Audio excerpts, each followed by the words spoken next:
Guys welcome to my YouTube channel. So last video में हमने sacred groves का concept देखा था और क्लासिफिकेशन देखा था। अब इस वीडियो में हम distribution of sacred groves in India discuss करेंगे।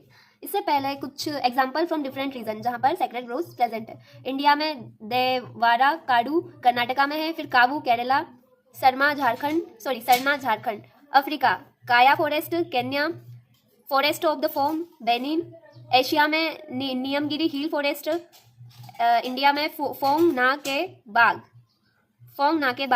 ठीक है, तो ये सारे जो है डिफरेंट रीजन में सेक्रेड ग्रोव्स प्रेजेंट है। सेक्रेड ग्रोव्स को समझना और उनका वर्गीकरण उपयुक्त संरक्षण रणनीतियों को तैयार करने, उनके बहुआयामी महत्व को पहचानने और पारिस्थितिकी, इकोलॉजिकल और सांस्कृतिक मूल्यों, कल्चरल वैल्यूज की सुरक्षा निश्चित करने में हेल्प करते हैं।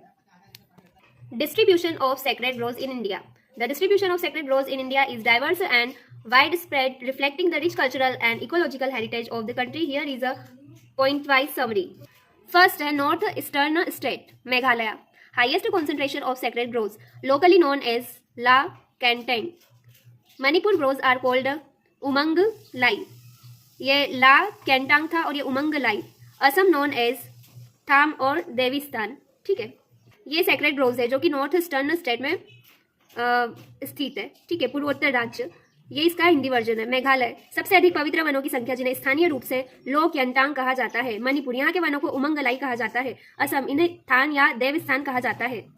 सेकेंड है eastern India, west Bengal. Groves are referred to as Jahera और गड़ीदिहा।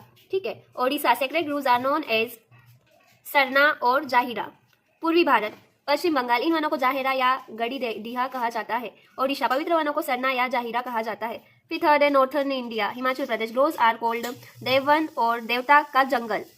Uttarakhand, known as Bugyal in the high altitude areas. उत्तरी भारत, हिमाचल प्रदेश, यहाँ के वनों को देववन या देवता का जंगल कहा जाता है। उत्तराखंड, उच्च पर्वतीय क्षेत्रों में इन्हें बुग्याल कहा जाता है।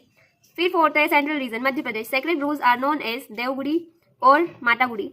Chhattisgarh, often referred to as Devgudi और सरना। मध्य भारत, मध्य प्रदेश, पवित्र वनों को देवगुड़ी या मातागुड़ी कहा जाता है। छत्तीसगढ़, इन्हें अक्सर देवगुड़ी या सरना कहा जाता है। फिर फिफ्थ है western India, Maharashtra, known as Devrai और देवराहत। Rajasthan, refer to as Oran और खादिन। पश्चिम भारत, महाराष्ट्र, इन्हें देवराई या देवरहाटी कहा जाता है। राजस्थान, यहाँ इन्हें ओरन या खड़ीन कहा जाता है। फिर है 6 नंबर पे southern India, Karnataka, groves as called Devarakadu. Kerala, known as Kaavu. Tamil Nadu, refer to as Kovil Kadu और अयनार कोविल। आंध्र प्रदेश, कॉल्ड पवित्र वन और गुड़ीस। दक्षिण भारत, कर्नाटक, वनों को देवरकाडू कहा जाता है। केरल, इन्हें काऊ कहा जाता है। तमिलनाडु, इन्हें कोविल काडू या अयनार कोविल कहा जाता है। आंध्र प्रदेश, इन्हें पवित्र वाना या गुड़ीस कहा जाता है।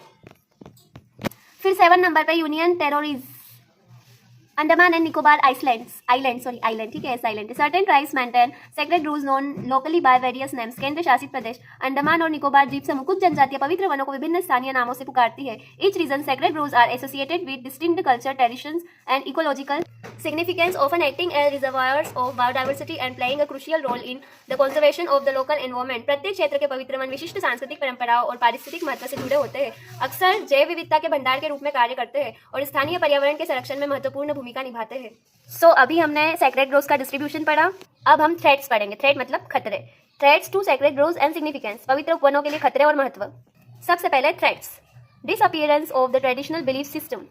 सेक्रेड ग्रोव्स या पवित्र उपवन ट्राइबल कम्युनिटी में पॉपुलर था, लेकिन ये जो ग्लोबलाइजेशन सामने आ रहा है, कहते हैं जैसे जैसे मॉडर्न एजुकेशन सिस्टम आगे बढ़ रहा है, पढ़े लिखे लोग सामने आ रहे हैं, तो वे इन सब चीज़ों को मानते नहीं थे। वे एक अंधविश्वास की तरह मानते हैं कि एक देवता है, उनके चारों तरफ वो पेड़ है, उसे एक अंधविश्वास मानते हैं। यह एक समस्या है। जब वे सेक्रेड ग्रोव्स के कॉन्सेप्ट को नहीं मानते तो वे उनकी रक्षा कैसे करेंगे?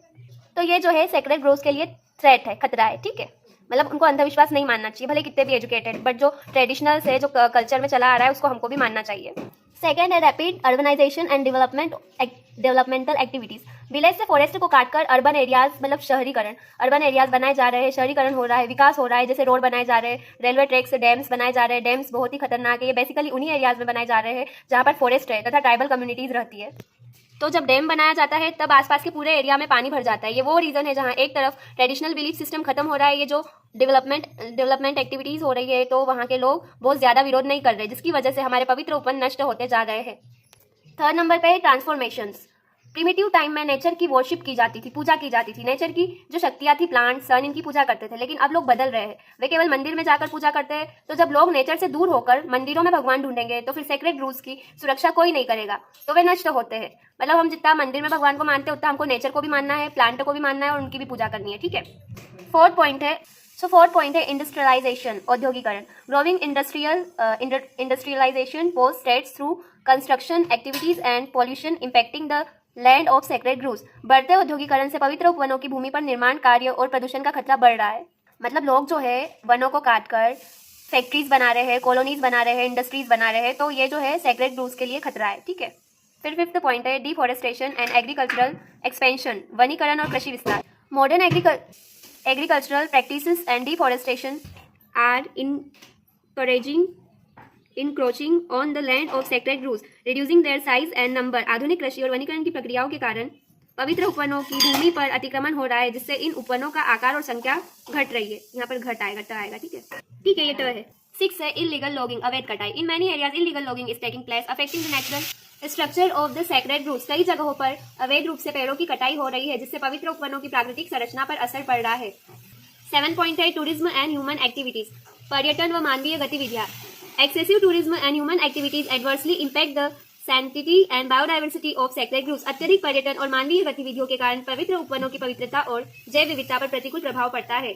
8th पॉइंट है decline of cultural and traditional practices, संस्कृति और परंपराओं का ह्रास।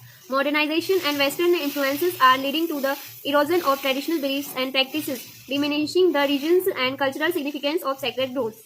आधुनिकता व पाश्चात्य प्रभाव के कारण पारंपरिक मान्यताएं और संस्कृतियां लुप्त होती जा रही है, जिससे पवित्र उपवनों का धार्मिक और सांस्कृतिक महत्व घटता जा रहा है। सो ये थे हमारे कुछ थ्रेट्स जो सैक्रेड ग्रूव्स फेस कर रहे हैं। आई होप कि ये प्रॉब्लम सोल्व हो जाएंगी, क्योंकि फॉरेस्ट कंजर्वेशन पर ज्यादा से ज्यादा जोर दिया जा रहा है। मतलब ये जो नोट्स है इसमें मैं कई सारे शब्द मैं अपनी लैंग्वेज के लिखती हूँ, क्योंकि एग्जाम में हमको बुक की लैंग्वेज थोड़ी टफ पड़ती है, तो हम थोड़ा अपनी लैंग्वेज मिक्स करके इजीली आंसर को अच्छे से लिख सकते हैं। पॉइंट ए था थ्रेट्स, पॉइंट बी है significance of sacred groves.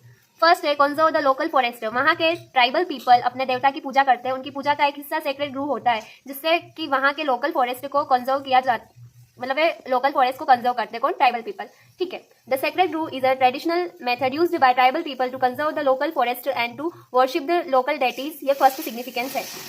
Second है help in the protection. Forest में कई सारी इंडेंजर्ड एंड एंडेमिक स्पीशीज रहती है। एंडेमिक मीन्स वे स्पीशीज जो उस पर्टिकुलर जंगल में ही पाई जाएगी। इंडेंजर्ड मीन्स वे स्पीशीज जो खतरे में विलुप्त होने के कगार पर है, ठीक है। क्योंकि वहाँ के लोग उस जंगल को प्रोटेक्ट कर रहे होते हैं, तो ये स्पीशीज अपने आप प्रोटेक्ट हो जाती है। ये भी एक सिग्निफिकेंस है सैक्रेड ग्रोव्स का। थर्ड पॉइंट है बायोडाइवर्सिटी कंजर्वेशन। सैक्रेड ग्रोव्स अनेक प्रकार के प्लांट एंड एनिमल स्पीशीज के लिए सुरक्षित सेफ आश्रय स्थल होते हैं, जिससे जैव विविधता मेंटेन रहती है। फोर्थ है इकोसिस्टम स्टेबिलिटी। सैक्रेड ग्रूव्स स्थानीय पारिस्थितिकी तंत्र, लोकल इकोसिस्टम की स्थिरता बनाए रखने में क्रूशियल रोल प्ले करते हैं। फिफ्थ है cultural and religious importance. These groves are an integral part of the religious and cultural life of local communities, where various religious rituals and festivals are celebrated. Fifth point है सांस्कृतिक और धार्मिक महत्व। ये उपवन स्थायी समुदायों के धार्मिक और सांस्कृतिक जीवन का अभिन्न हिस्सा होते हैं, जहाँ विभिन्न धार्मिक अनुष्ठान और उत्सव मनाए जाते हैं। 6 है preservation of traditional knowledge. Sacred groves are repositories of traditional medicinal plants and herbs, preserving traditional medicinal practices। फिर 6 ये इसका हिंदी मैंने ट्रांसलेशन भी किया है, ठीक है। पारंपरिक ज्ञान का संरक्षण। पवित्र उपवनों में पारंपरिक औषधीय पौधों और जड़ी बूटियों का भंडार होता है, जिससे पारंपरिक चिकित्सा पद्धतियों का संरक्षण होता है।